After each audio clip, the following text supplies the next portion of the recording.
नमस्कार दोस्तों, वेलकम। स्वागत है एक बार फिर से आप सभी का डेली करंट अफेयर्स राजस्थान के हमारे अंक में।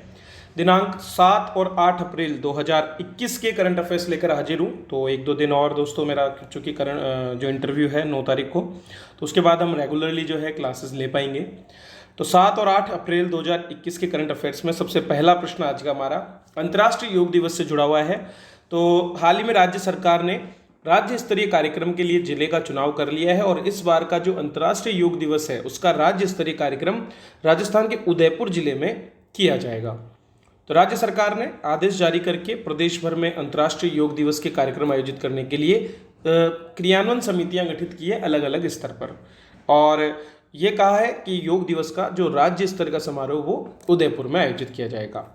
दोस्तों, अंतर्राष्ट्रीय योग दिवस प्रतिवर्ष 21 जून को मनाया जाता है। 21 जून सबसे लंबा दिन होता है और चूंकि योग भी मनुष्य को एक लंबा सुखी दीर्घ जीवन प्रदान करता है, तो उसी के महत्व को ये प्रतिपादित करता है। पहली बार इसे 21 जून 2015 को मनाया गया, और अगर इसकी पहल या इसकी शुरुआत की बात करें तो भारतीय प्रधानमंत्री श्री नरेंद्र मोदी ने 27 सितंबर 2014 को संयुक्त राष्ट्र महासभा में अपने भाषण में इसका प्रस्ताव रखा था। 11 दिसंबर 2014 को संयुक्त राष्ट्र के 177 सदस्यों द्वारा 21 जून को अंतर्राष्ट्रीय योग दिवस के रूप में मनाने के प्रस्ताव को मंजूरी भी दी गई थी, और ये एक ऐसा प्रस्ताव था जिसे 90 दिन के अंदर पूर्ण बहुमत से पारित किया गया, और अब तक के इतिहास में ये सबसे कम समय था किसी भी प्रस्ताव के लिए जो संयुक्त महासभा में दिया गया। अगला प्रश्न खेलों से जुड़ा है। हाल ही में टोक्यो ओलंपिक के लिए एक जापानी महिला ने क्वालिफाई किया है, रिकाको इकी ने।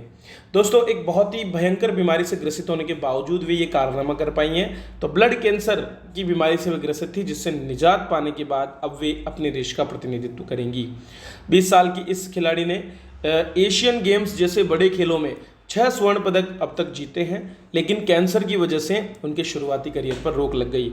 रिकाको ने जापान की राष्ट्रीय चैंपियनशिप के जरिए इस टोक्यो ओलंपिक के लिए क्वालिफाई हाल ही में किया है। तो कैंसर से उबरने के बाद में इन्होंने एक काबिल तारीफ प्रदर्शन किया और निश्चित रूप से ये प्रशंसा की पात्र भी हैं।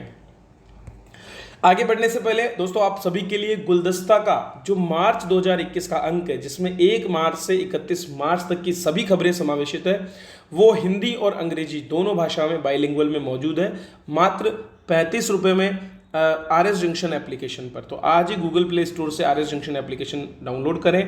दोस्तों, यदि आपने ये पुस्तक खरीदी है तो इसे रिव्यू जरूर करें और हमारी एप्लीकेशन को भी रिव्यू करें ताकि बाकी छात्रों तक भी ये पहुंचे। तो आप देख सकते हैं कंप्लीट हर एक क्षेत्र के प्रश्नों को मैंने इसमें समावेशित किया है, और 125 पन्नों की ये शानदार पुस्तक है जो आपके लगभग पूरे करंट अफेयर्स को प्रश्नों और विस्तार से दोनों ही माध्यम में कवर अप करती है। तो हिंदी और इंग्लिश दोनों में अब की बार मैंने इसको रखने का प्रयास किया है, क्योंकि बहुत से छात्रों की डिमांड थी कि इंग्लिश में भी उन्हें कंटेंट प्राप्त हो। मंगल की सतह पर उतारे गए इंजेन्यूटी हेलीकॉप्टर को निम्नलिखित में से किस अभियान के अंतर्गत भेजा गया है? तो दोस्तों, जो मार्स 2000 मिशन था, जिसके अंतर्गत अमेरिका के जो नासा है उसने परसिवरेंस रोवर को भेजा है, उसी के साथ एक इंजेन्यूटी नामक एक हेलीकॉप्टर भेजा गया है जो सौर ऊर्जा से संचालित है, और इस हेलीकॉप्टर को हाल ही में सतह पर उतारा गया और अब यह अपनी उड़ान के लिए तैयार है। इंजेन्यूटी दूसरे ग्रह में संचालित उड़ान का एक प्रौद्योगिकी प्रदर्शन है। दरअसल चूंकि जो हमारी पृथ्वी है उसकी कंडीशंस अलग हैं, और अन्य ग्रहों की बात करें तो वहाँ के वातावरण की कंडीशंस अलग होती है। इंजेन्यूटी हेलीकॉप्टर को -130 डिग्री फ़ारेनहाइट के कम तापमान में खुद को जीवित रखना होगा, क्योंकि इस कम तापमान पर बैटरियाँ फ्रीज और क्रैक हो सकती है, और इनसे निजात पाने का ही प्रयास हम वहाँ पर इस प्रौद्योगिकी प्रदर्शन में करेंगे। इस हेलीकॉप्टर का वजन 8 किलोग्राम है और ये सौर ऊर्जा से संचालित हेलीकॉप्टर है। तो अगर यहाँ पर सफलता मिलती है तो इन क्षेत्रों का अवलोकन करने में बड़ी आसानी आने वाले समय में अंतरिक्ष एजेंसियों को हो सकती है। मार्च 2020 मिशन के एक भाग के रूप में परसिवरेंस रोवर द्वारा इंजेन्यूटी हेलीकॉप्टर को रखा गया है। न केवल मार्स मिशन बल्कि इसके साथ 2 अन्य अतिरिक्त मिशन भी इस दौरान भेजे गए थे, जिनमें तियानवेन-1 मिशन चीन द्वारा लॉन्च किया गया था और UAE द्वारा होप ऑर्बिटर को लॉन्च किया गया था। तो जुलाई 2020 में इन तीनों जो है लॉन्चेस को किया गया था। 5 देशों की संयुक्त नौसैनिक ड्रिल ला पेरोज का आयोजन हो रहा है वर्तमान में बंगाल की खाड़ी में दिनांक 5 से 7 अप्रैल 2021 के दौरान। और इसमें न केवल फ्रांस बल्कि भारत, ऑस्ट्रेलिया, जापान और अमेरिका जैसे देश भाग ले रहे हैं। भारतीय नौसेना जहाज आईएनएस सतपुड़ा और आईएनएस किल्तन के साथ में P-8I के जो हमारे पेट्रोलिंग एयरक्राफ्ट हैं वे इसमें भाग ले रहे हैं।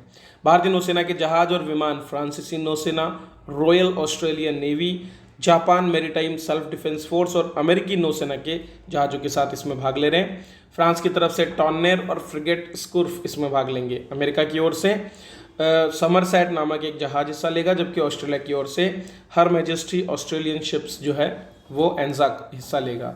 जबकि जापान का maritime self defence ship destroyer अकोनो इसमें जापान का प्रतिनिधित्व करने वाला है। तो पांचों देश मिलकर के हिंद महासागर क्षेत्र में शांति और सुरक्षा के लिए इस अभ्यास को अंजाम देंगे। दोस्तों, एक टर्म हाल ही में चर्चा में है, नॉन फंजिबल टोकन्स। ठीक है, तो भारत का पहला market place in non fungible tokens के लिए हाल ही में शुरू किया गया एक क्रिप्टो करेंसी एक्सचेंज के द्वारा, जिसका नाम है वजीरेक्स। ये सारे ही एक्सचेंजेस के नाम है। क्रिप्टो करेंसी एक्सचेंज क्या होता है?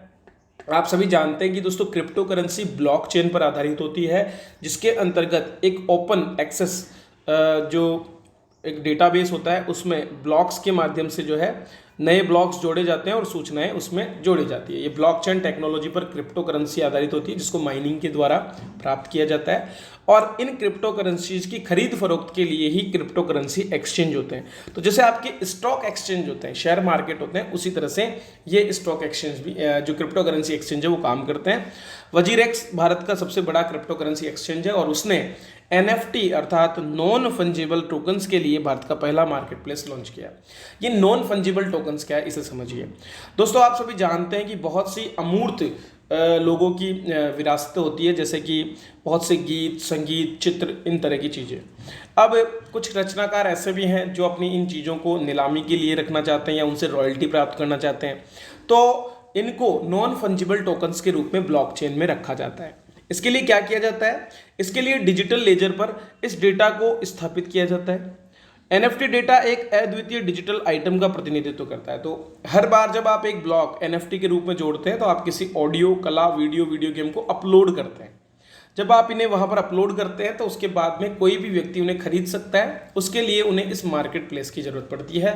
तो NFT एक तरह से आपकी जो डिजिटल परिसंपत्तियां हैं, अमूर्त परिसंपत्ति, उसको नीलाम करने का एक तरीका है और इसके माध्यम से उसको सुरक्षा प्रदान की जाती है और संबंधित जो भी इसका मालिक है उसको उसके बदले में जो भी रॉयल्टी और जो भी उसकी कीमत है वो प्राप्त होती है। तो ये थे आज के करंट अफेयर्स जिन पर हमने चर्चा की। इसी तरह से मैं आपके लिए करंट अफेयर्स लाता रहूंगा। जरूरत है आपके सहयोग की, तो सहयोग बरकरार रखें। दोस्तों, शेयर करें इन्हें, ज़्यादा से ज़्यादा लाइक करें, सब्सक्राइब करें हमारे चैनल को। वीडियो देखने के लिए आप सभी का बहुत बहुत धन्यवाद।